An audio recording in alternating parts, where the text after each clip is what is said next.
Good afternoon, everyone.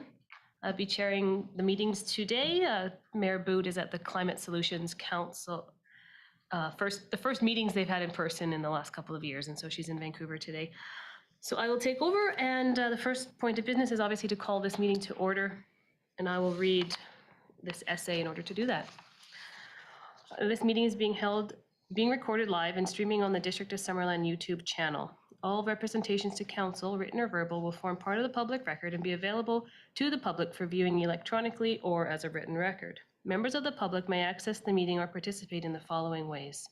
1. Attend council chambers in person. Individuals who wish to attend the council chambers in person may do so by registering in advance of the meeting by contacting the corporate officer at corporateofficer@summerland.ca to ensure there's enough space in council chambers. 2. Watch the meeting live or recorded. Individuals who wish to watch the meeting may view it on the District of Summerland YouTube channel, live or recorded. Register in advance to speak during the meeting. Members of the public who wish to provide comment during the public comment opportunity found under items 6 and 9 are asked to register in advance by contacting the corporate officer at corporateofficer@summerland.ca with the following information: your name, address, and method of participation, whether in person, Zoom, or on telephone. Further details will be provided to you upon registration. Number 4, you can request to speak during the meeting. Those who have not registered in advance but wish to speak during this public comment opportunity time may be given the opportunity, the time permitted. After the mayor has provided everyone who has presented with an opportunity to comment, the floor will be open to those in council chambers and those on the conference line. This conference line can be reached by dialing 778-907-2071 and entering the ID 506-489-9374, passcode 485186. With that, I'll ask if there's any late items. Thank you. Council, can we approve the agenda, please? Councillor Barkwell, Councillor Traynor, all in favor?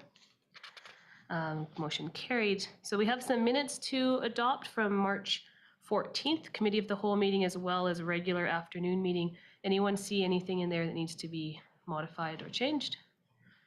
No? Then I'll get a motion to accept those. Thank you, Councillor Van Elfen, Councillor Barkwell. All in favor?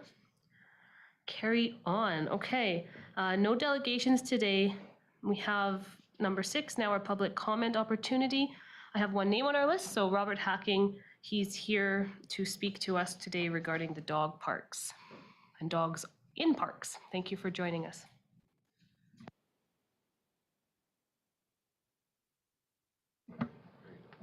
All right, thank you, Council. Mayor. I'm Robert Hacking, 7720 Prairie Valley Road, Summerland, BC. I'm here to speak on 8.1 Dogs and Parks bylaws. Thank you to the Director of Parks, staff, consultation teams, engaged members of the public for your work on this bylaw. Never before has a single bylaw done so much to acknowledge common, socially acceptable, and responsible behavior by dog owners, and also enable a significant portion of our residents the ability to enjoy their Summerland green spaces and manner of recreation that meets their abilities and their needs. I'm pleased that many of the recommendations made by the Summerland Dog Owners Association over the years and followed up many times have actually been implemented in this bylaw. The bylaw is a significant step forward, but of course, more work can be done. Myself, I'm disappointed that the provisions for an off-leash summer use of a suitably sized location was not further explored or seriously considered, especially considering the lack of that facility still. And I also want to acknowledge that dog owners continue to unfairly pay the price and restrictions for reasons that can be attributed to other users who do not face the same scrutiny or limitations in their activities. I encourage Council to consider the needs of the residents, their comments that have been made available to you that may not have made it onto staff reports or in the committee discussions. I'm sure there's additional room for improvement in this bylaw, but as it stands, the bylaw is a significant step forward. I do want to acknowledge that. Thank you. Thank you, Robert. Anyone else or Marianne speak to this? Okay. That said, we will move on then from public comment opportunity to business items. 7.1 is a parcel tax roll review panel. I will pass this over to Kendra Kingsley, our corporate officer. Thank you, Chair Carlson. The parcel tax roll review panel meeting is scheduled to be held on April 25th, 2022 at 12:30 p.m. In accordance with the community charter, staff have prepared the parcel tax roll. Letters have been mailed to owners of the parcels of the land that are to be taxed, and an advertisement will run in the Summerland Review on April 7th and 14th, 2022, advising that the parcel tax roll is available for inspection and the date and time the review panel will be sitting. So with that, council must appoint 3 members to sit on the panel to review, consider any complaints, and make corrections to and authenticate the parcel roll. So staff is seeking council direction or council consideration for those 3 members. Thank you very much, Kendra. When the video went over there, it was gray. I don't know if that means the count. Anyways, I'll let you worry about that if it matters. Council, we have 3 members absent today. Someone would like to recommend a parcel tax roll review. I don't think they have to be in chambers to actually be appointed, but I might be wrong. They don't have to be in chambers, but they would have to be available on April course. 25th at 12:30. Do we know if we're going to have a morning meeting on April 25th? We don't know that yet. Okay. It's not too long before our regular meeting, so I'm sure that, yes, Councillor Van Alphen. Thank you, Madam Mayor. That is a council day. Yes. I would be happy to put my name forward, Thank you. and I'll nominate anybody else that's not here. Oh, Councillor Trainer, awesome. All right. Councillor Barco will also join. Thank you. Let's get a motion to that. Thank you very much, Councillor Van Alphen and Councillor Trainer. All in favor? All right, carried. Imagine that, off the hook just for not being here. All right, moving on, 7.2. Before I do that, I'd like to say welcome, Odessa. This is, I believe, the first time that we've seen you in person at a council meeting. I've never actually met you yet, so I'm glad that you're here, and I hope that the next couple of items we will hear some of the things you've been working on. So I'll pass it to Odessa Cohen, our sustainability coordinator. Is that still alternative energy and sustainability? Yes, alternative energy is in there as well. That's definitely a big part of my role right now. So yes, thank you so much for the introduction. I'm just gonna get my laptop all here. All right, so the first item here is a report for the Cool It report that was submitted last December from Giants Head Elementary School. So the staff recommendation, oh, not that one. There's a solar array up there, so that one's not ready yet. So for this report, the staff recommendation is that the Cool It Final Report 2021, dated March 28th, 2022, be received from the Sustainability Alternate Energy Coordinator for information. So for this report, the intent is to just highlight the work done by students at Giants Head Elementary School and acknowledge the actions and emission savings generated through student actions, learning and participation, as well as through community efforts around climate action and emission reduction. In 2019, Council approved financial support for the Cool It program and has since contributed funds towards the ongoing leadership training for students and staff at Giants Head Elementary School.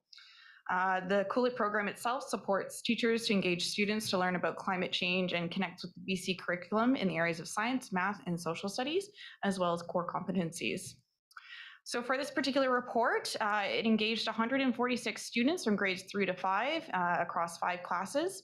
The 4-week challenge resulted in 522 actions and 10.7 tons of CO2 saved.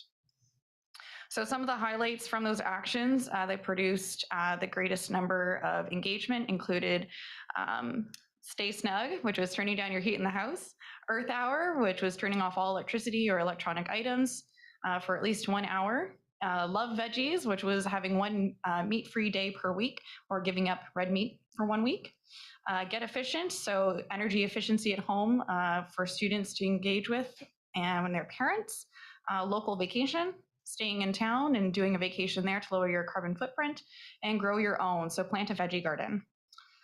Overall, the feedback from teachers was positive and high engagement was noted in the classroom for the training program. There is an attached report that summarizes the entirety of it and goes into a lot more detail than what I provided. If you're interested, that is attached as part of this agenda. Otherwise, the district funding was approved in 2021 for 2,450, and there is funding available for the 2022 year. So this will be engaged again in December with the same school. So options is to move the motion as recommended by staff or refer back to staff for other options. Thank you. Thank you, Odessa. Council, do you have any questions? No? All right. If someone would like to bring forward a motion to receive that for information, thank you, Councillor Van Alphen. Thank you for the report today. I just find it amazing, the young people, going through this program and participating in the program. But the really cool part is they bring it home and they tell old people like me. That helps me learn. Thank you. Can I get a seconder, please? Thank you, Councillor Trainer. Any more discussion? All right, all in favor? Motion carries. I will keep this on for a moment. So 7.3 is a 2021 Renewables Report, an update on energy use savings and cost savings of the Arts Centre Municipal Hall solar arrays, as well as the public electric vehicle charging stations that we have here in the district of Summerland. And I will pass it back to Odessa for this report. Thank you. Great, thank you. So I'm just going to go do a quick introduction here, and then I'll go on to the slides. So for this report, it's to summarize the 2021 renewables just related to the solar arrays that we have on 2 of our district buildings, as well as the EV charging stations that are publicly accessible. So for my staff recommendation that the 2021 renewables report dated March 28th, 2022 be received from the Sustainability Alternate Energy Coordinator for information. The purpose of this report is to just update council and provide good governance with regards to energy savings, cost savings for our renewable projects that we currently have in the district. As part of regular reporting and monitoring of costs and energy output of arrays, a yearly review can summarize cost savings and electrical diversion from the district's electrical grid and how their arrays are meeting energy outputs, cost savings, and overall contributing to GHG emission reductions. So let's see if this works here. Excellent.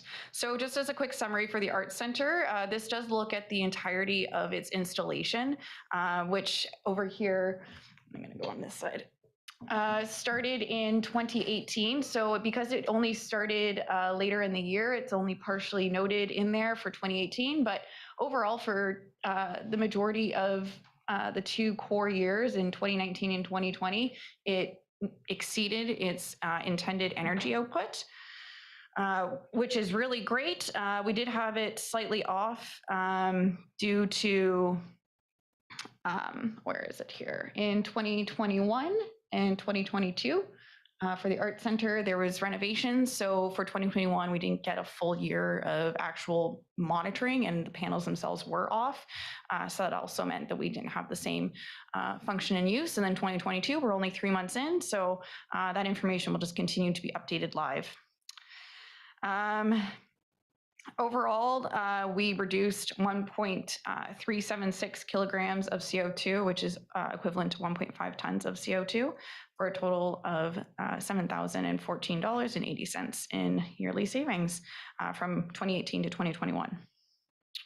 So for the municipal hall, this was installed a little bit later, so the panels are only between about 2.5 years now. But so far, with a full year in 2021 of monitoring, it is slightly under its intended capacity of 6,900 kilowatt hours. So we are seeing it slightly lower, but I think we still have a lot of time to see where this will go. And hopefully we go to have a good sunny year this year and get some great energy generation from that. With that being said, it has a lifespan of 20 to 30 years, so we definitely have lots of life for both of these products. Okay. So I don't have any more slides up here, so that'll be it for the solar arrays. For the public EV chargers, and just to clarify, the savings are for both the Arts Center and the Municipal Hall. So that 7,000 there is between those 2 solar arrays, the total savings from that. So for the public EV chargers, we have a total of 22 installed, 6 level 3 and 16 level 2, which were finalized in July of 2021. This is in addition to pre-existing 5 EV chargers in the district, which was installed prior to the grant and larger project that we engaged with. Following the installation of these public chargers, staff have been able to monitor the usage of infrastructure through the Flow software that allows us to look at all the stations and uses and trends. So that's been really great information, and that's summarized in an attached EV report card. The data presented today is intended for information purposes and to showcase the scale of uptake by residents in the community. A total of 1,175 sessions by 447 individual users occurred during the 2021 calendar year. 19 regular users of the stations spent more than $40 over the course of that calendar year as well. Over that year, 16,140 kilowatt hours of energy was delivered and $5,496 in fees were collected from the stations. Municipal Hall had the greatest use for a total of 408 sessions across 4 chargers, and Memorial Park followed after with 158 total sessions across 8 chargers. Full breakdown is found in the EV report card for 2021. Otherwise, I have the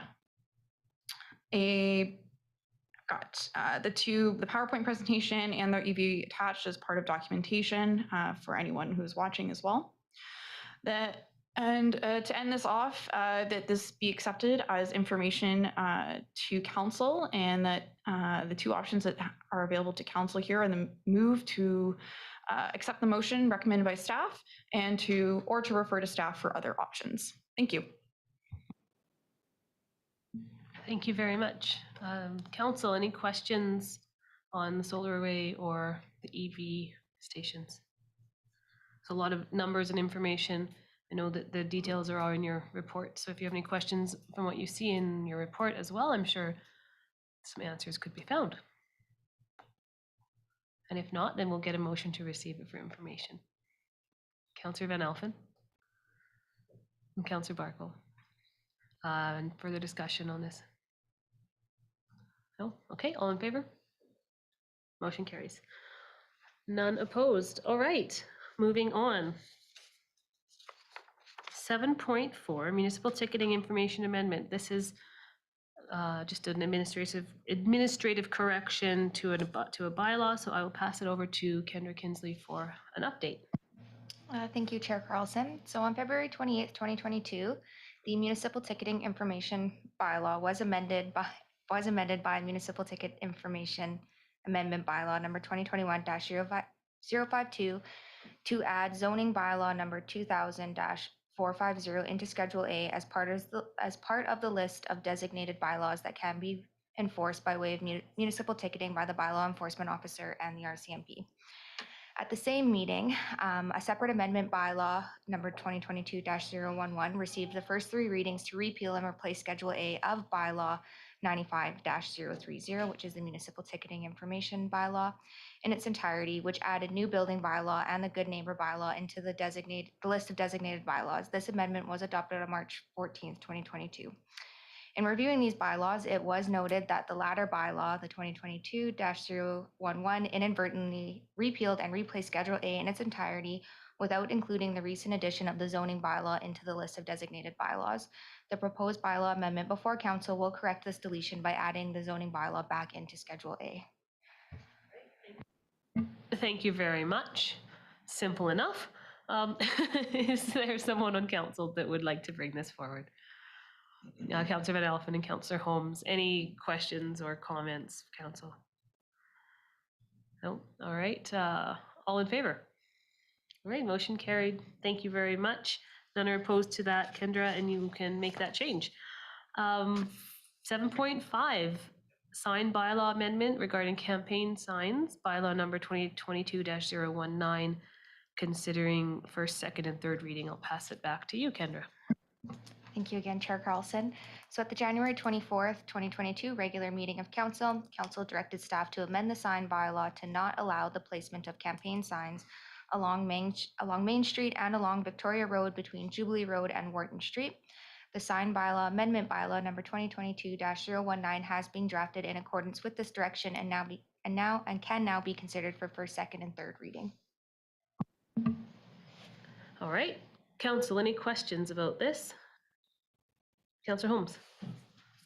Yeah, thank you. Just I was just looking at the bylaw and I was just, and I saw where the addition went, but I was wondering, and I couldn't find it, that signs also aren't allowed in the middle of boulevards and the middle of the roundabouts, I understand.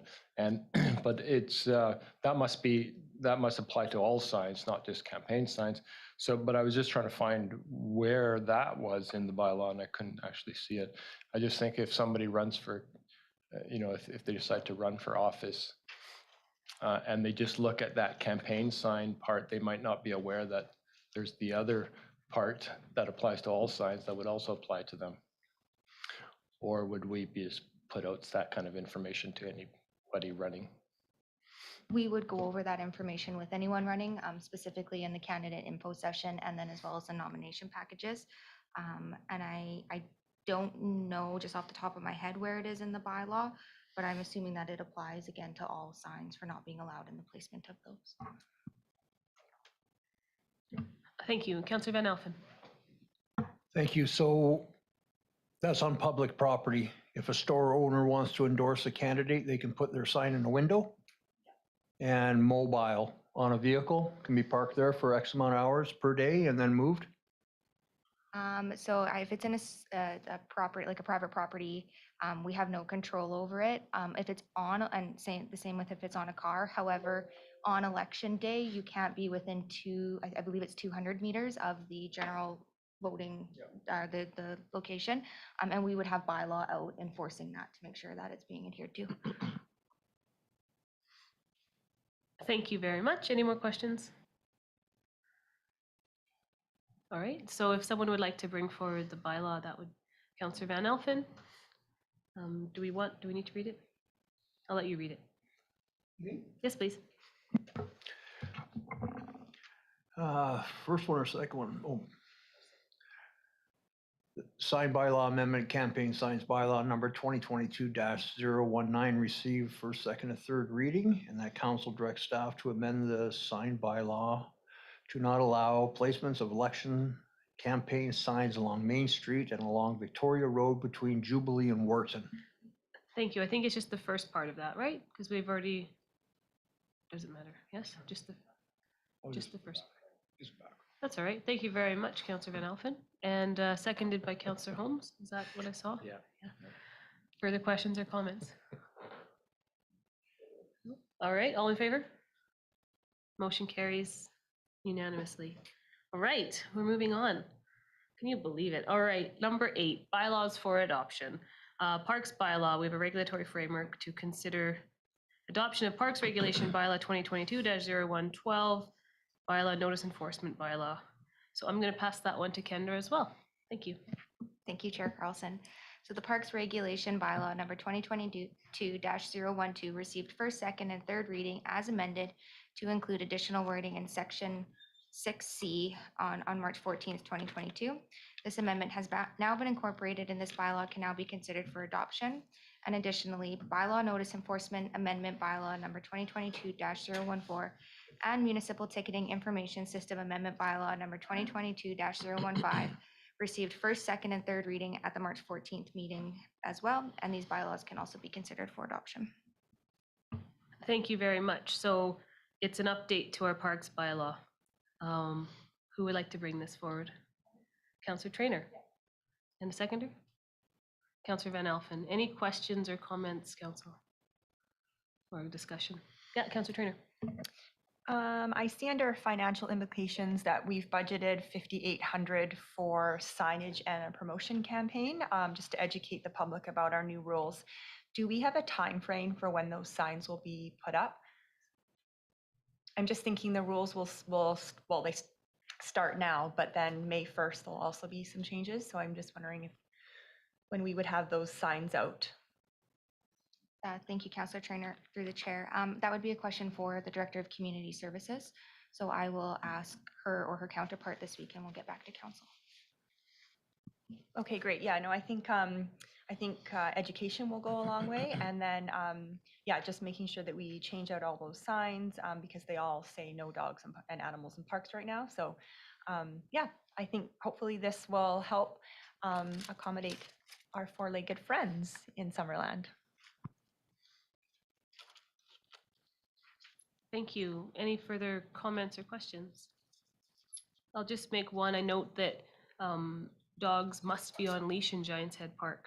And with a bylaw adopted, I think it hopefully will be easier to enforce. But I understand there's a lot of off-leash dogs in Giants Head doing the trails right now. So hopefully folks will understand that it's not because we don't want the dogs to have fun, but we just need the people to be safe and the dogs to remain close and on leash. So I will call the question then if there's no more comment. All in favor? And carried unanimously. Moving on to number 9, which is another public media comment opportunity. Is there anyone, Kendra, that we, Mary Ann McDonald, would you like to speak to us? Come on up. Mary Ann McDonald, 6505 McDonald Place. Okay, I'm a little confused with the EV chargers, for starters. Odessa said that there's 22, but in the report it says there's 26. Is that correct?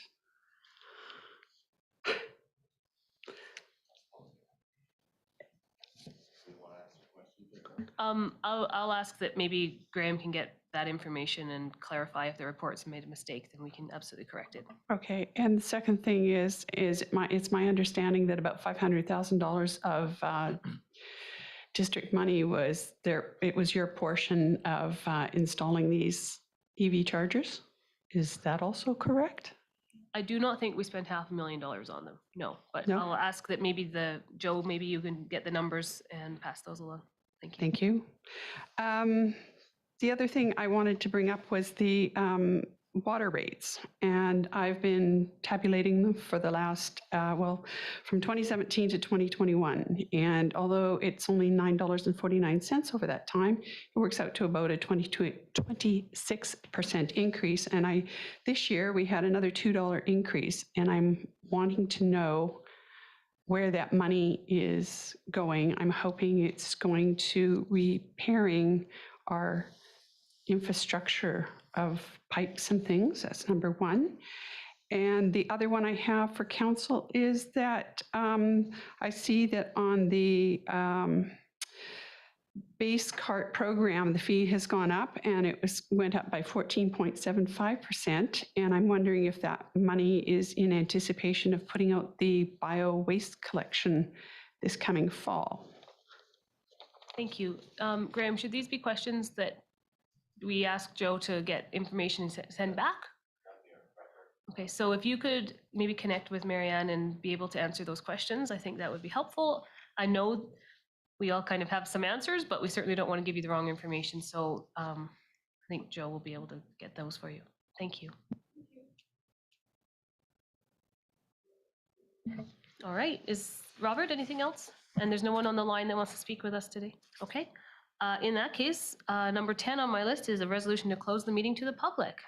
Councillor Van Alphen and Councillor Barkwell, all in favor? All right, so our meeting will be closed as soon as all those who are not part of it have made their exit. Thank you for joining us.